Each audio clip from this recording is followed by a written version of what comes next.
प्रदेश में बीजेपी की ऐसी लहर चली कि समाजवादी पार्टी के अलावा सभी दल हवा हो गए। क्या कांग्रेस और क्या बीएसपी, योगी की सुनामी ने सबको पानी पानी कर दिया।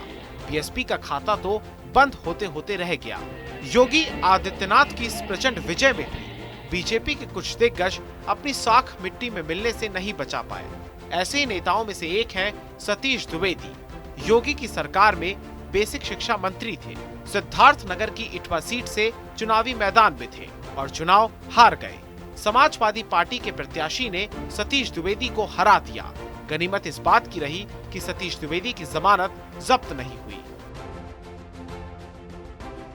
आखिर ऐसा क्या हुआ कि योगी की प्रचंड लहर में भी उनका एक मंत्री चुनाव हार गया? इस सवाल के कई जवाब हो सकते हैं, लेकिन फिलहाल हम सतीश द्विवेदी के चुनाव हारने की दो वजहों की बात करेंगे। सतीश द्विवेदी पर आरोप लगा कि उन्होंने अपने भाई को ईडब्ल्यूएस कोटे से असिस्टेंट प्रोफेसर की नौकरी दिलवा दी। मई 2021 में जब सतीश का भाई अरुण द्विवेदी सिद्धार्थ विश्वविद्यालय में ईडब्ल्यूएस कोटे से असिस्टेंट प्रोफेसर बना तो सोशल मीडिया पर खूब बवाल हुआ। अंदर ही अंदर खबर ये भी आई कि योगी आदित्यनाथ भी इससे खुश नहीं थे। विवाद बढ़ा तो सतीश द्विवेदी के भाई ने नौकरी से इस्तीफा दे दिया। सतीश द्विवेदी यूपी के बेसिक शिक्षा मंत्री थे। उत्तर प्रदेश के बेरोजगार नौजवानों में सबसे ज्यादा आक्रोश बेसिक शिक्षा विभाग के प्रति था। लखनऊ का इको गार्डन इसका जीवंत सबूत था। शिक्षक भर्ती में गड़बड़ियों को लेकर हजारों की संख्या में नौजवानों ने लखनऊ में डेरा डाल दिया था। धीरे धीरे बेरोजगारों का आंदोलन प्रयागराज तक पहुंच गया। यहाँ दिसंबर जनवरी के महीने में हजारों की संख्या में बेरोजगारों ने बेसिक शिक्षा विभाग के खिलाफ प्रदर्शन किया। रात के अंधेरे में शिक्षा विभाग के खिलाफ ताली और थाली बजाकर युवाओं ने नौकरी मांगी थी। यूपी टेट का पेपर भी बेसिक शिक्षा विभाग के अंतर्गत आने वाली एजेंसियां ही करवाती हैं।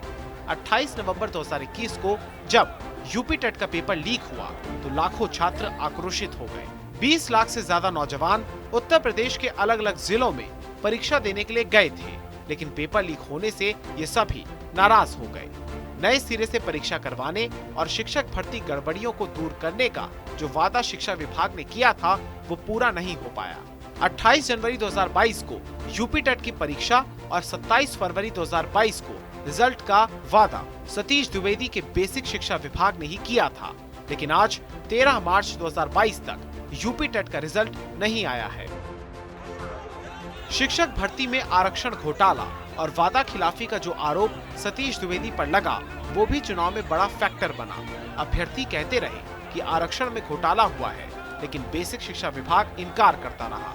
अंत में 24 दिसंबर 2021 की शाम को सतीश द्विवेदी मीडिया के सामने आते हैं और स्वीकार करते हैं कि आरक्षण में विसंगतियां हुई थी, जिसे दूर करने का फैसला किया गया है।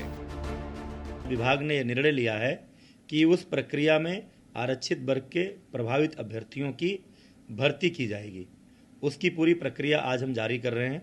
आज 24 दिसंबर से ही वो प्रक्रिया शुरू हो जाएगी और 6 जनवरी को काउंसलिंग के उपरांत वो प्रक्रिया पूरी होगी और जो अभ्यर्थी छूट गए थे उनकी भर्ती प्रक्रिया पूरी करके उनको नियुक्ति पत्र दिया जाएगा। 24 दिसंबर 2021 को सतीश द्विवेदी ने शिक्षक भर्ती अभ्यर्थियों से वादा किया कि 17,000 पदों पर भर्ती के लिए काउंसलिंग की जाएगी। पूरी प्रक्रिया 6 जनवरी 2022 तक पूरी कर ली जाएगी। आज 13 मार्च है, किसी भी अभ्यर्थी को नियुक्ति नहीं मिली।